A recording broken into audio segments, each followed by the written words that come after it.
Okay, so we're back. We got all our new strings on. They're all tuned up.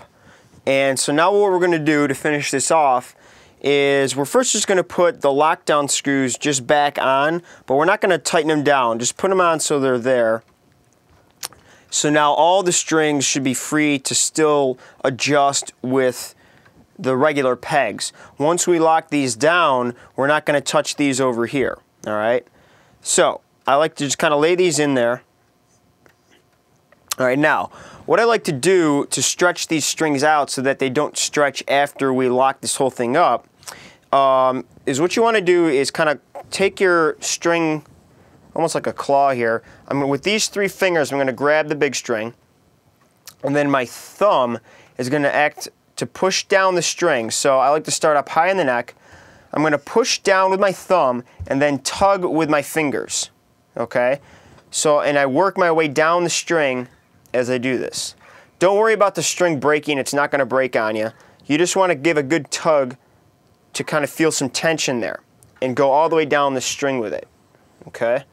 Good. And I like to do that with the 3 wound strings. So in other words, the E string, the A string, and the D string. I don't like doing this too hard on the 3 smaller strings because then you might get some snapping or you could kink them. So I like doing this again with the 3 bigger strings that are wound. With the other 3, what I like to do is just kind of take it and just give it a tug in the middle. Okay? We'll do some bending and other stuff physically as we play the guitar that'll help set those up. So now after you do that once, what we do is go through and tune it up again. Usually they'll drop about a half step. Alright? So I want to check each string and bring it back up to their normal pitches. Now if you notice, one thing that happens with a Floyd Rose system or any floating bridge, as I turn one up, the others will adjust. So you kind of got to go through a few times to make sure that they all sit right in tune. Because this will be lower again, so I'll bring this up. What I like to do when they get close to being in pitch is I'll tune the E string and then the A string. And then I do the E string again, the A string, and then the D string. And then the E, A, D, and G. That way you keep checking the bigger strings as you tune, and it usually helps to get them in tune and sit well.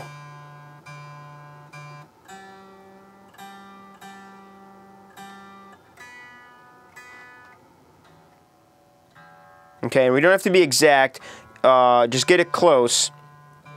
Because what I like to do is do this stretching exercise usually about 3 times. Usually after the 3rd time or by the 3rd time, you don't see them slip too much, okay? So, you can see how I'm doing this here. Work your way all the way down to the lower frets there, or the higher frets rather.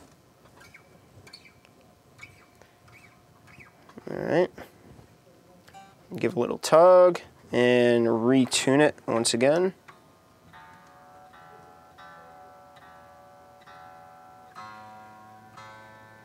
So again, we're making major adjustments in the tuning now while the strings are not locked down.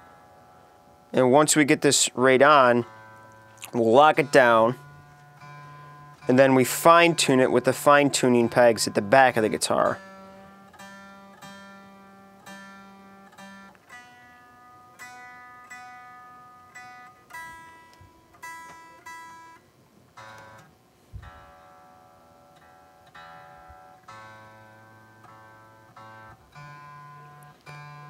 Now you'll notice that after you lock the strings down, they might adjust a little bit, and that's again what the fine tuners are for.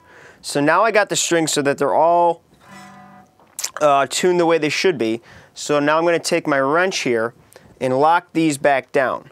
Just like the back of the guitar, you want them to, lock down so you feel a good amount of pressure, but don't go too crazy because it doesn't need to be that tense. But just make sure you get some good tension there, and they should hold just fine. So we're going to tighten down all 3. All right. Now we're going to check this again. And if you look at, my E right here, slipped a little. Same with the A, but it shouldn't go too much. So now what we do is move to the back of the guitar where we adjust our fine tuners. All right, good. Okay, so now this is where you want to try and get it exact. So usually you go clockwise to tighten it and get it higher. You should get that right on. Okay, cool. And then the A. Now these don't really adjust, you know, if I tighten one string, the other string usually doesn't adjust much, which is what you want, because this is the fine tuning phase. So go through each one, making sure they're right on.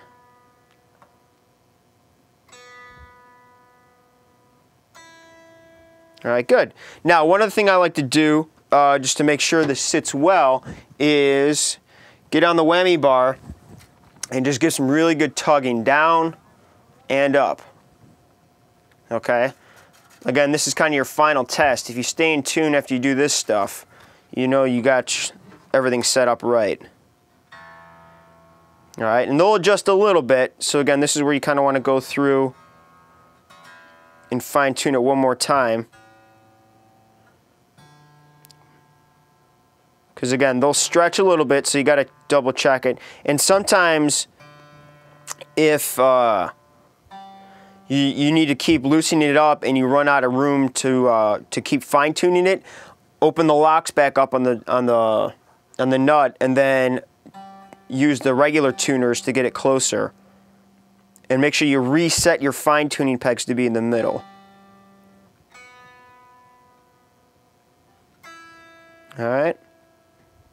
Good. So that's how we get that done. That should be pretty much good to go.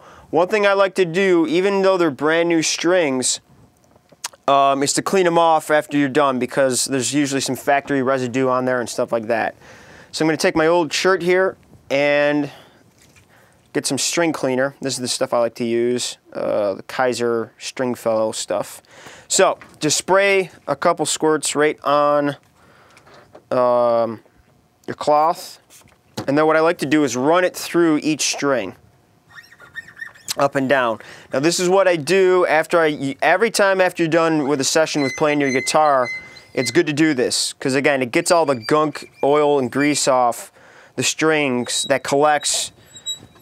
That's what makes the strings usually get old, rusty, and not play so well. So good. So that's pretty much it.